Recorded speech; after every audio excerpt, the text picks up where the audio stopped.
Ito nga pala yung container house na libreng tirahan namin dito sa South Korea. Tara, samahan nyo ako, ipakita ko sa inyo kung anong klaseng tirahan ang container house. Madami kasing nagsabi kung anong klaseng tirahan ko, bakit libre. Ganito po yung container house, pagpasok mo ay higaan agad.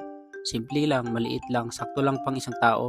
Ang mahirap lang dito ay yung CR. Dahil nasa labas yung CR, kapag tag-init, malamig din naman kasi may aircon. At kahit hindi mo papatayin yung aircon, walang problema dahil libre naman po kuryente. Ang kagandahan dito ay mag-isa ka lang, may privacy ka. Yung higaan ko, ang katabi ay lababo. Libre din yung tubig, wala akong binabayaran at may sarili din akong water dispenser at refrigerator. Kapag taglamig, hindi naman malamig dahil may heater naman yung sahig. Kaya nagustuhan ko dito dahil libre po ito. At dito naman ako nagsasampay, ginawa ko lang po itong sampayan na to. At dito naman ako nagbablog.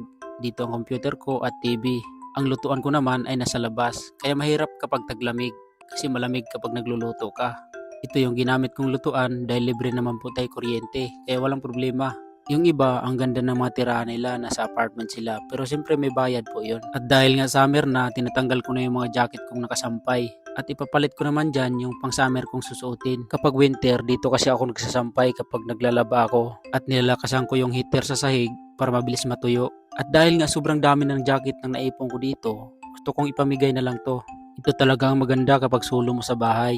Magagawa mo lahat ng gusto mo. Ikaw, tatanungin kita, kung sakaling makapunta ka dito sa South Korea, gusto mo bang ganito rin ang tirahan mo? Nasa labas yung CR, nasa labas yung lutuan. Ang mahirap lang dito kapag naligo ka. Dahil ang CR is lalakarin mo pa nasa loob ng company. Pero siyempre dahil libre, dun pa rin tayo kahit mahirap. At hanggang dito na lang, maraming salamat sa panonood.